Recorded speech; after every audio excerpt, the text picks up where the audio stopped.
and Russia are imperialists, so are the powers that dominate NATO. And the government is silent on that. Afghanistan, the NATO war in Afghanistan. Tens of thousands of people slaughtered.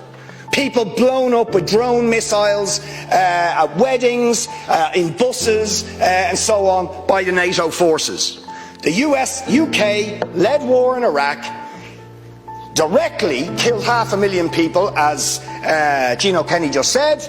Indirectly, it resulted in the deaths of over 1 million people and completely destroyed the infrastructure of Iraq and completely destabilised the entire Middle East. In fact, the disaster that we've seen in Syria would not have happened were it not for the UK-led war in Iraq.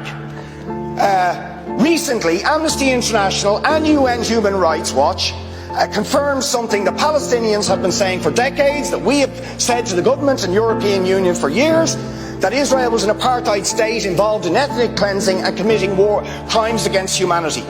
Any sanctions imposed by the European Union or NATO against them? No. Quite the contrary.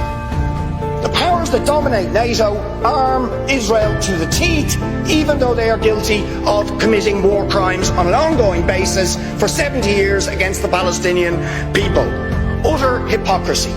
The war in Yemen, conducted by Saudi Arabia, that Leo Varadkar, and every year the Ireland sends people over to develop trade relations with the most despotic dictatorship in the world in Saudi Arabia, that has been conducting a war for 7 years in Yemen, that has killed 377,000 people, 10,000 children, and has brought 14 million people to the brink of starvation, according to the UN. Who are they armed by?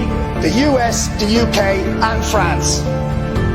Directly involved in that war. Any sanctions against them? None. Why? Because it's in the US interest to support the Saudi dictatorship as part of their project of controlling and dominating that area for the purposes of oil. And you could go on through the list, and you're silent on those things. You see, that's what neutrality means. It means not being silent. So it's not about being indifferent, it means being consistent in opposing oppression, opposing imperialism, opposing warmongering, and not being selective, the way the government is, of some wars we're against, other wars we're for, if our allies are involved in them, if they're arming people.